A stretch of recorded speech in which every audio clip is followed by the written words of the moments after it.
Even the Prophet Muhammad, in prophecies of the end of time, he said, what happened to the Christians and the Jews will happen to you also, you Muslims. And they were like, well, what do you mean? Soon you will divide like the branches of a tree.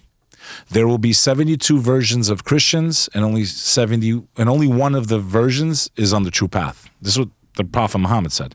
There'll be 72 versions of Judaism, only one goes on the true path. He said there'll be 73 versions. Well, we don't know what anybody of Islam. said. We don't really know what the fuck anybody said. We weren't there. But we weren't there. Neither were the people who wrote the fucking Bible. But he said we would be more divided than those religions themselves. So imagine now, we talk about how this man is supposed to be full of whatever.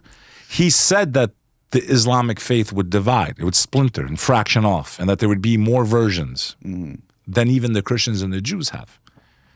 This is in his tradition. Yeah. And that's happened. He predicted ISIS, by the way. I can give you his prophecy. He said, soon there will be those that come out from us, meaning out from the Muslims. They will grow their hair long like women's hair. Go look at the pictures of fucking ISIS, bro. They'll have long hair.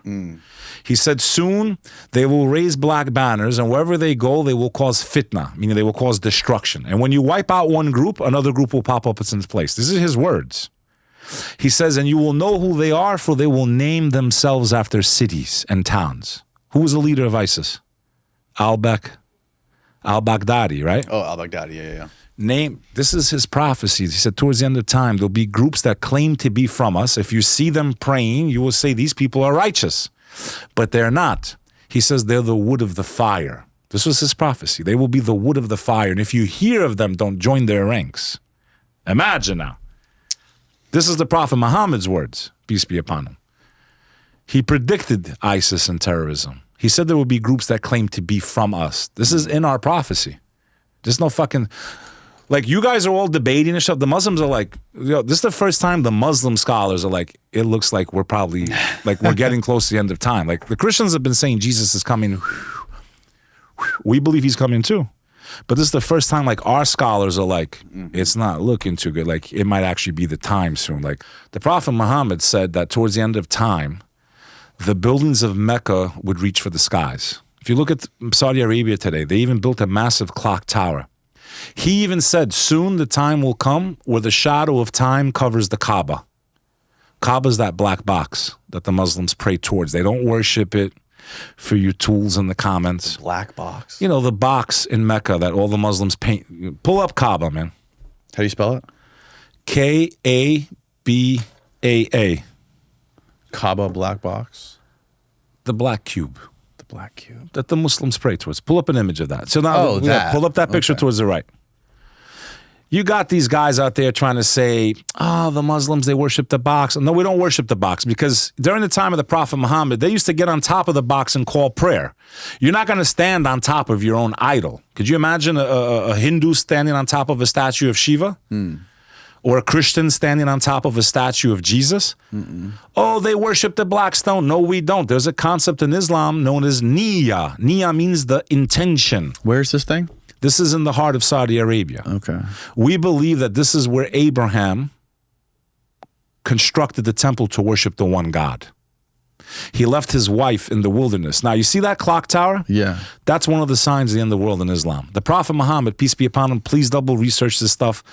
Please double check my references, because if I make an error, I'm responsible for the information that I give you as a human being to God. I'm responsible to God, not to Danny Jones, not to Google, to God. If I give you information that's incorrect or that can manipulate your opinion without giving you facts. His prophecy towards the end of time is that soon the buildings of Mecca will reach for the sky. The mountains will be pierced, which they just did. They built tunnels right through the mountains. Okay, he said this during his life. And he said, this is well recorded, he said that soon the shadow of time will cover that black box. At the time, they were looking at, well, shadow of time.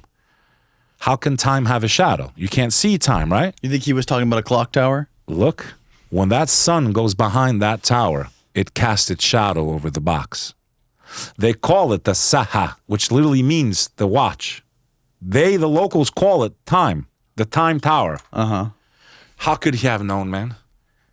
How did he know 1,400 years ago? How did he know that he said, soon the Bedouins of our people, look at the deserts of Arabia 67 years ago. Is this fucking sand there?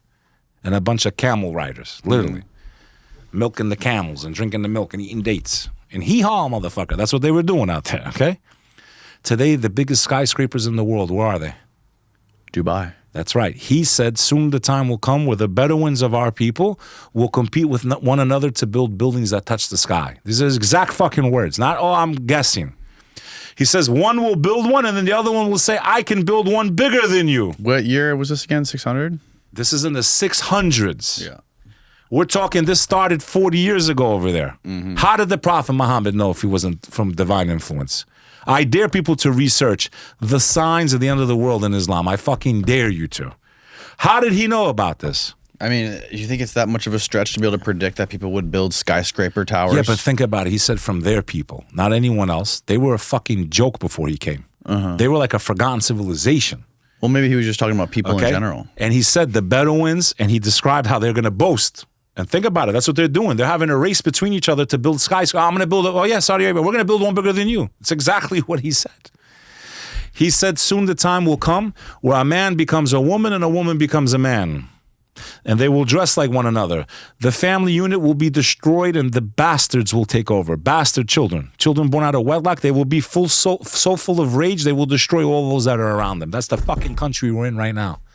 The bastard generation. You said that on my first time with you, but I was right about it. The bastard generation, 90% out of wedlock. These children are full of rage. They commit 90% of violent crime because they don't have a father. Because their mother didn't want them. They were conceived with no love. Therefore, they show no love to the world. They were conceived out of deadly sins, and that's why all we have from them is death and chaos. This is the bastard generation. He predicted that also. He said that the war of all wars would start over the Euphrates River. Now, it hasn't happened yet, but that's the footwork. Syria, Iraq, Iran, Turkey. That's the Euphrates. He said a war will start there that will engulf the whole entire world. It'll be basically Armageddon. Basically Armageddon, that supposedly there's something under that river, under the Euphrates River, that the whole entire world's going to fight over. Maybe they already know, man. Maybe that's what this is all about. Maybe these powers that be already know. Maybe they read the prophecy and they went to go see what's under that river. What is under that river of the Euphrates? This is also in the Bible, by the way, that when the Euphrates River runs dry, there's end of the world stuff. But in any event, this is an episode on its own where we can go over prophecy of the end of the world in Islam. And I'd like to pick it up maybe the next time around. It would be an amazing episode. Just talk about the signs of the end of the world and maybe the correlations to Christian doctrine. Do you think Jesus really was a divine being? Do you think he really was? Like I don't think he was God. Who was no, God's son? he was sent by the divine. So he was created the same way Adam was, or John the Baptist. God blew his soul into Mary's womb, but he didn't physically, do something with Mary. John the Baptist's parents never had physical relations to make him. They were too old. His father was way past the age, and his mother was barren. She had no eggs. Jesus' cousin. Yeah, he had two parents, but they didn't have physical intercourse to create him.